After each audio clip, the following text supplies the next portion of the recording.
Hello everybody and welcome back to Throttle Grotto. This week we're working on the Datsun Roadster and we're going to get the fuel tank all assembled and put back in the car. Stay tuned.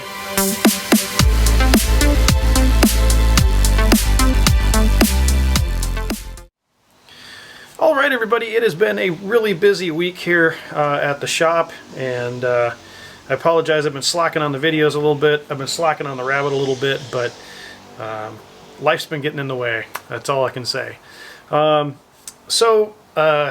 notice that the Datsun, the 68, is now in the spot that the Boxster used to be in. And that is because the gray Datsun is gone.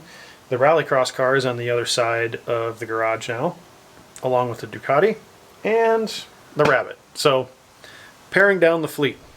So this week we're going to work on the fuel tank for the Datsun so that I can make this car mobile, because I really need this car to run in case I need to get the tow dolly out of the garage.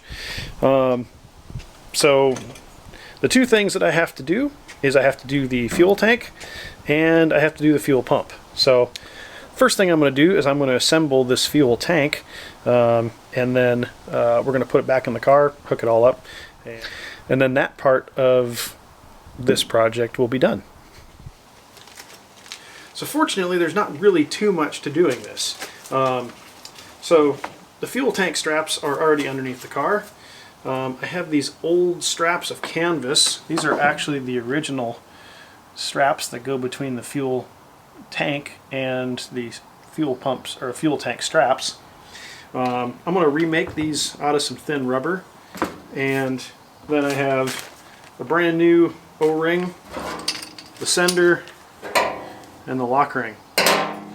So I'm going to go ahead and first thing I'm going to do is put this in here.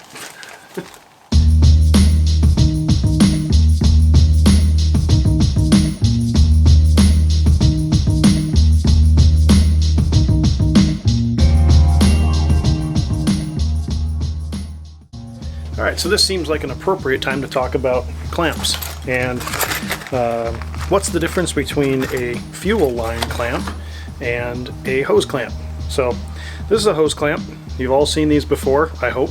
It's got the screw at the top where you tighten it, and the worm drive runs the band up and through and makes the hose stay on.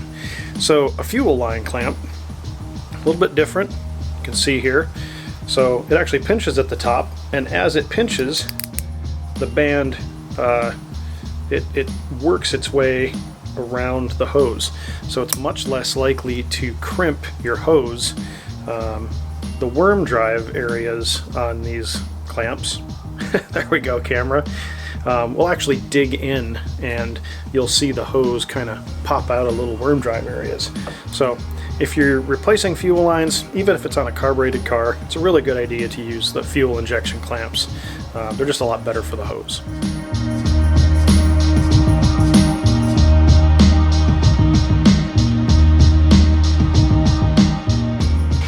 Alright, so the next step, now that we've got the return line on, or the overflow line, is I'm going to simply cut some of these out of this fuel grade rubber that I have here, and then we can get to installing the tank.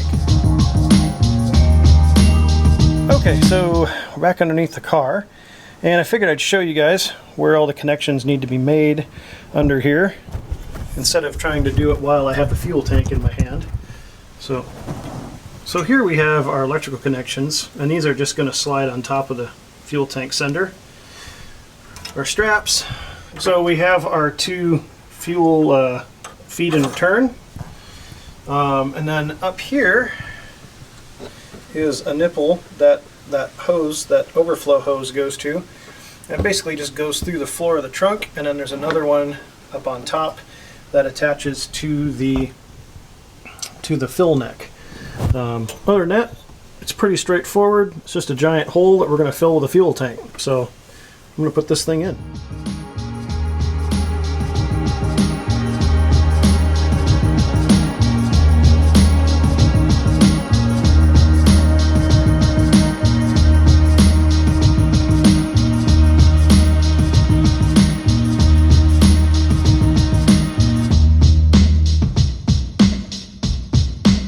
so that is it. I am dirty, the fuel tank is in, and I got a couple more clamps I got to pick up. I got to get the 2 clamps. So I still need these 2 clamps. I didn't pick those up. But other than that, it's in. I probably should have replaced this gasket, but so one more step closer to getting this car running. I'm not any closer on the Rabbit. I'm really sorry. So that's all for this week. Until next week, get out there and work on something.